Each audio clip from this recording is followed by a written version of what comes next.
Hello everyone, welcome back to my channel magic maths by Advita. So आज हम पढ़ेंगे proof that sine 30 degree is equal to 1/2। ठीक है, ऐसे तो हम सभी को पता होता है कि साइन 30 डिग्री 1/2 है, लेकिन इसका रीजन क्या है ये किसी को भी नहीं पता होता है। ठीक है, तो आज हम यही रीजन पढ़ेंगे। हम क्या करेंगे, एक ट्रायंगल लेंगे, हम एक ABC क्या लेंगे, एक इक्विलेटरल ट्रायंगल।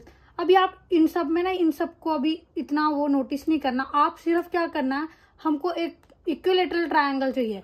अब आपको पता है इक्विलेटरल ट्रायंगल क्या होता है, जिसके सभी एंगल्स क्या होते हैं, 60 डिग्री होते हैं, और सभी साइड्स क्या होती हैं, इक्वल होती है। मतलब ये भी ए और ये भी ए है। ठीक है, हम क्या कर रहे हैं, आप एक परपेंडिकुलर ले रहे हो। ठीक है, आप एक परपेंडिकुलर ले रहे हो AD, है ना, किस पे, BC पे। AD perpendicular to BC। आप क्या करोगे, इन दो ट्रायंगल्स को देखोगे, अब ADC और ADB। आप देखो ये और ये क्या आ गया, राइट एंगल ट्रायंगल, है ना। ये आ गया ADC और ADB, ये दोनों क्या आ गए, right angle triangle, sorry right angle आ गए। फिर आ गया AC किसके बराबर है, AB, क्योंकि हम दोनों क्या ले रहे हैं, ये दोनों साइड्स किसकी हैं, इक्विलेटरल ट्रायंगल की, ऑब्वियसली ये इक्वल होंगी। और AD दोनों में क्या है, दोनों ट्रायंगल्स में कॉमन है। तो क्या ये दोनों ट्रायंगल्स हमारे कॉन्ग्रुएंट हुए या नहीं हुए, कौन से क्राइटेरिया से, RHS। R क्या होता है, राइट एंगल, H क्या होता है, हाइपोटेन्यूज, और S से साइड। ठीक है, तो हमारे ये दोनों ट्रायंगल्स क्या बन गए, कॉन्ग्रुएंट बन गए।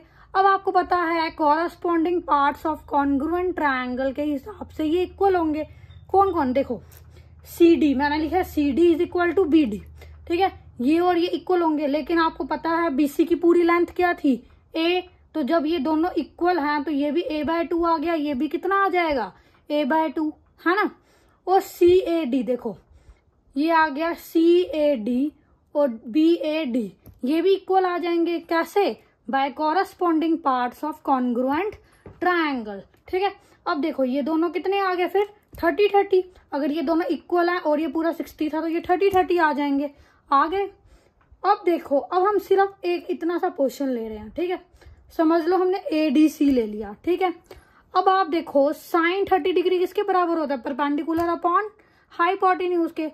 साइन 30, ये देखो ये 30 डिग्री का एंगल आ गया। अब आपको पता है साइन में क्या, साइन परपेंडिकुलर क्या होता है, जो उसके अपोजिट वाला होगा, क्या आ गया ये A/2, और अपॉन में हाइपोटेन्यूज क्या है, A। तो जब आप इसको सॉल्व करोगे ये क्या आ गया, sine 30 degree is equal to 1/2।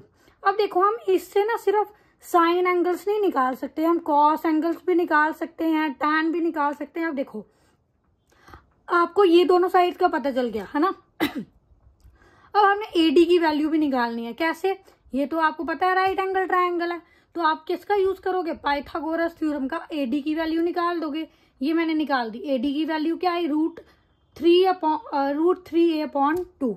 ठीक है, अब आपको cos 30 डिग्री, आपको पता है cos 30 डिग्री क्या होता है, ये वाली side upon hypotenuse, base upon hypotenuse. तो ये बेस आ गया, √3/2 A/A, है ना, ये आ गया। तो ये A और A कैंसिल हो गया, तो क्या आ गया, √3/2। और tan 30 डिग्री आपको पता क्या होता है, sine theta upon cos theta, है ना। तो साइन 30 डिग्री कितना आया था, 1/2, और कॉस कितना आया, √3/2। तो tan 30 डिग्री कितना हो जाएगा, 1/√3। सो आपको ये समझ आ गया होगा। Thank you so much.